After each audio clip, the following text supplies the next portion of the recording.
S'agissant toujours de la paix, j'ai toujours soutenu de manière régulière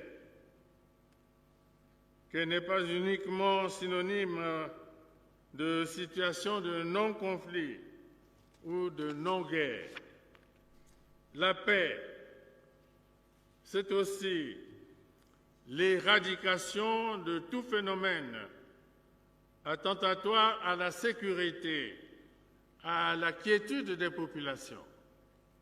Le disant,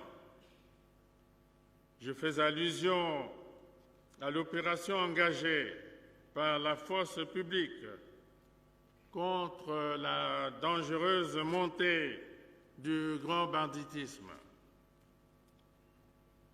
De manière structurée, odieuse et préméditée, en gangs organisés, des malfrats sèment la terreur et tentent d'instaurer un climat d'insécurité et de peur généralisée dans le pays. Ils violent et commettent des forfaits d'une cruauté sans précédent. Des pans entiers de notre économie se retrouvent en péril, en proie aux fausses codines de l'insécurité entretenue par ces bandes de criminels. L'économie de nuit, articulée autour des activités comme l'hôtellerie, la restauration, les divertissements, la culture et le tourisme nocturne, pâtirait profondément de l'environnement de terreur créé par ce grand banditisme. Le secteur informel, tenu par les innocentes mamans qui se lèvent tôt et finissent tard la nuit, leurs activités destinées à la satisfaction des besoins vitaux de nombreuses familles,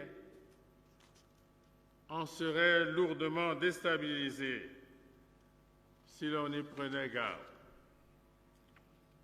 Du fait des incursions régulières de ces escadrons de la mort en milieu scolaire, lieu par excellence de préparation à la vie en société, les écoles, collèges et lycées crouleraient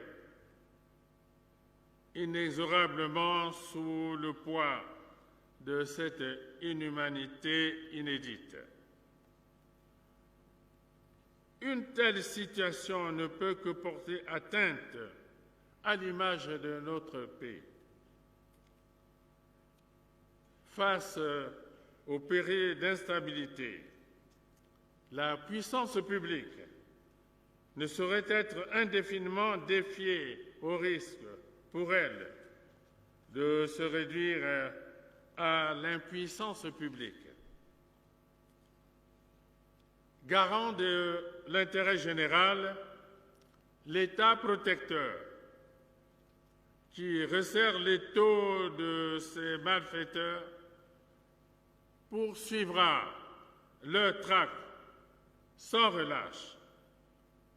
À Brazzaville, devra prédominer la paix des cœurs afin de permettre à notre belle capitale politique de redevenir Brazzaville la verte sous son manteau de verdure. À Brazzaville, disais-je, doit régner la tranquillité des esprits. Tout comme à Pointe-Noire ou Ponton-la-Belle, la beauté ne doit pas être altérée par les rides de l'insécurité. Oui.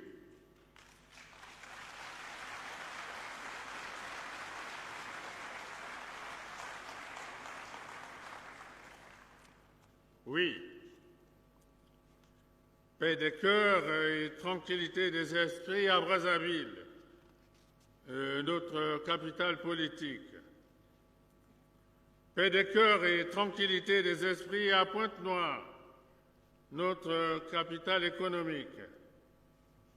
Paix des cœurs et tranquillité des esprits sur l'ensemble du territoire national. Devant la Constitution, devant le peuple, j'avais pris l'engagement d'assurer et de garantir la sécurité de tous et de chacun. Sur cette question, je serai intraitable et cela doit être pris et compris comme tel.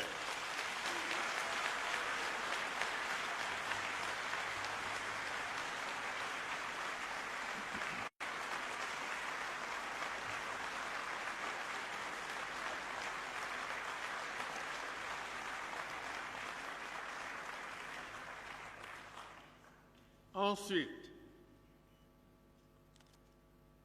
je confirme que la traque et le démantèlement de ces groupes sans foi ni loi seront maintenus dans tous les coins et recoins jusqu'à la capture du dernier bandit.